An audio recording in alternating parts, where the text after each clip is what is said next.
A Terra está girando.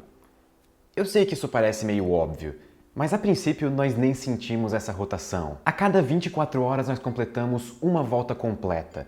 Isso significa que se você estiver no Equador, você viaja 40.070 quilômetros em um dia, a cerca de 1.674,4 quilômetros por hora.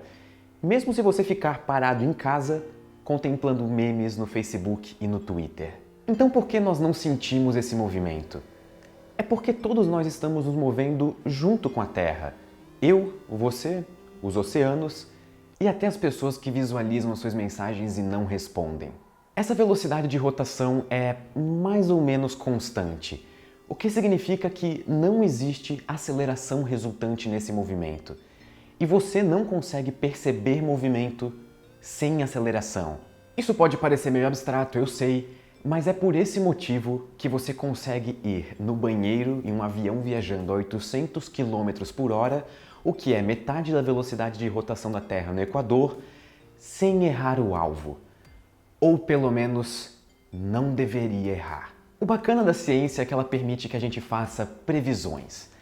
Então, caso nesse momento você esteja se perguntando por que eu deveria me preocupar com o que aconteceria se a Terra parasse de girar, a resposta é porque nós podemos. Na verdade, a Terra já está parando de girar. A Terra e a Lua estão nesse exato momento trocando o momento angular. É por esse motivo que há 600 milhões de anos, um dia na Terra durava cerca de 21 horas. Só que como a Lua está roubando aos poucos o nosso momento angular, hoje, 600 milhões de anos depois, o nosso dia dura 24 horas. Levando em conta todas as interações gravitacionais de todos os corpos do Sistema Solar, o dia na Terra fica mais longo em cerca de 1 hora a cada 180 milhões de anos. Ok, mas levando em conta que a Terra já estivesse parada, algumas coisas divertidas iriam acontecer. Primeiramente, a Terra não é perfeitamente redonda. Ela é um pouco achatada nos polos. Isso se deve à força centrífuga, que é uma consequência da rotação. A força centrífuga é uma força de inércia. Sempre que alguém falar em força de inércia, interprete isso como uma espécie de força fictícia, porque ela só existe para quem está em um referencial acelerado, como é o caso de pessoas em um planeta que está girando. A força centrífuga aumenta com a distância do objeto até o eixo de rotação. Para o caso da Terra, uma consequência disso é que o Equador é puxado para fora com mais intensidade do que os polos, que estão bem em cima do eixo de rotação da Terra. Isso faz com que o raio da Terra seja maior no Equador do que nos polos. 21,4 quilômetros maior, para ser exato. E se a Terra, que é quase sólida, sofre esse efeito, então os oceanos, que são líquidos e muito mais responsivos às forças, sofrem mais ainda. No Equador, o nível dos oceanos está a cerca de 8 quilômetros mais alto do que nos polos. Se a Terra parasse de girar, essa força centrífuga desapareceria. E com isso, os oceanos iriam para onde a atração gravitacional na Terra fosse maior. Nesse caso, nos polos. Conforme toda essa massa de água for se deslocando em relação aos polos, novas porções de terra iriam emergir no equador da Terra. E, eventualmente, ele se tornaria um megacontinente, separando os novos dois oceanos da Terra, o Oceano Polar Norte e o Oceano Polar Sul. Quando isso acontecesse e esse novo megacontinente equatorial surgisse, praticamente todo o Canadá, a Europa e uma grandiosa parte da Rússia estarão embaixo da água. E além de a Terra virar um mapa customizado de Civilization, os dias aqui também ficariam mais longos e passariam a durar 365 dias, ou um ano. Como a Terra não está mais rotacionando, um mesmo lado ficaria exposto à luz do Sol, enquanto o outro ficaria nas sombras. E conforme a Terra fosse fazendo seu movimento de translação ao redor do Sol, novas partes do planeta veriam a luz do dia, enquanto outras partes entrariam na noite que dura 365 dias. Isso tem implicações enormes. Fortíssimas rajadas de vento percorreriam o globo por causa das diferenças de pressão. Tornados, ciclones e furacões se tornariam ainda mais intensos. E você poderia escolher entre dois roteiros de férias. Calor escaldante na parte da Terra que ficou exposta ao Sol por 365 dias, ou frio congelante na parte da Terra que ficou nas sombras por 365 dias. Mas haveria pelo menos uma consequência satisfatória. Os nossos prédios finalmente seriam retos de verdade. Todas as construções que nós fizemos até hoje estão um pouquinho inclinadas, a não ser que você esteja construindo exatamente nos polos ou exatamente no Equador. A gravidade e a sua força-peso sempre apontam para o centro de massa da Terra, que para nossa felicidade fica bem próxima do centro verdadeiro da Terra. Só que como a Terra gira, ou pelo menos girava, a força-peso, que é uma consequência da gravidade, fica um pouquinho desviada do centro da Terra. A rotação da Terra cria uma força centrífuga perpendicular ao eixo de rotação.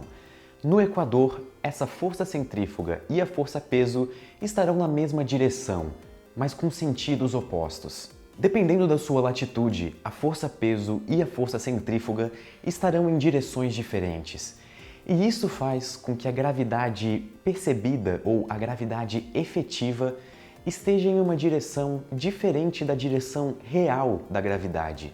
Tão desviada, na verdade, que o topo do prédio Burj Khalifa, em Dubai, está a cerca de 1,1 metros de onde ele deveria estar, levando apenas em conta a direção real da gravidade. E o que aconteceria se a Terra parasse de girar do nada? Todos nós estamos nos movendo junto com a Terra. Para a rotação, isso significa, como dito antes, que no Equador nós estamos nos movendo a 1674,4 km por hora. Se essa velocidade de rotação sumisse, nós estaríamos em grandes problemas. Todas as coisas que estão na Terra nesse exato momento continuariam a se mover a 1600 km por hora. Se você estivesse em um ambiente fechado, eu tenho péssimas notícias, porque ser jogado contra uma parede nessa velocidade não está na lista das coisas mais agradáveis a se fazer. Na verdade, parte da humanidade desapareceria nos primeiros segundos, o que tornaria a inércia o inimigo número 1 mundial. Só que se você estivesse nos polos ou muito próximo dos polos da Terra, nada muito significativo aconteceria porque você estaria próximo do eixo de rotação. Quer dizer, nada muito significativo além do silêncio do resto da humanidade. Mas esse não seria o maior dos nossos problemas. Imediatamente, a atmosfera da Terra, que continuou a se mover com a mesma velocidade da rotação da Terra, limparia e nivelaria a superfície do nosso planeta com ventos até 6 vezes mais fortes do que um furacão de categoria 5. Prédios iriam abaixo e florestas deixariam de existir, junto com praticamente tudo que os seres humanos construíram até hoje. Na verdade, como os prédios, as montanhas e as florestas, por exemplo, estariam paradas em relação ao ar que está se movendo a 1600 km por hora, isso seria o suficiente para fazer com que cada um desses objetos quebrasse a barreira do som, resultando em um estrondoso barulho caso alguém estivesse vivo para ouvir.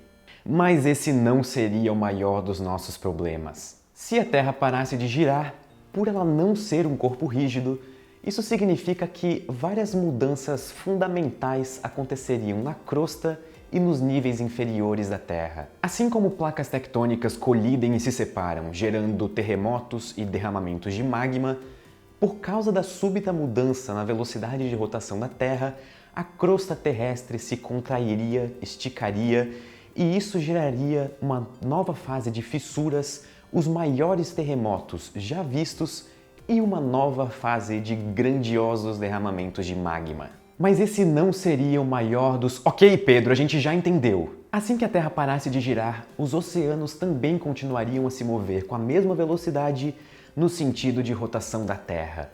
Isso tecnicamente seria a maior onda já registrada na história. Só que, infelizmente, também seria o maior tsunami já registrado na história. E, infelizmente, ele seria supersônico. É isso mesmo. Todas as ondas também estariam se movendo mais rápido do que a velocidade do som no ar. Só que como todo o ar em volta delas também estaria se movendo com essa velocidade, o único efeito interessante seria ver os continentes serem varridos por um grotesco tsunami que terminaria o efeito de nivelar os continentes que os fortes ventos já tinham começado. Nós estamos falando de tsunamis que provavelmente varreriam o continente inteiro. Esse foi o cenário mais estranho que eu já investiguei no canal. Mas foi divertido porque deu para aplicar vários conceitos de ciência interessantes para ajudar a construir esse caos. Eu espero que vocês tenham gostado desse vídeo. Deixe o seu curtir, o seu comentário, clique em inscrever-se e ative o sininho para sempre receber novas notificações quando lançarmos novos vídeos. Muito obrigado e até a próxima. Mas esse não seria o maior dos nossos problemas. Esse vídeo só foi possível graças aos nossos contribuidores do Catarse. Fazer esses vídeos semanais de ciência dá bastante trabalho e eu só consigo fazer isso por causa de vocês. Então vire um contribuidor do Ciência Todo Dia e nos ajude a fazer esses vídeos semanais e no futuro o podcast. E em troca receba recompensas exclusivas. O link vai estar na descrição e nos comentários.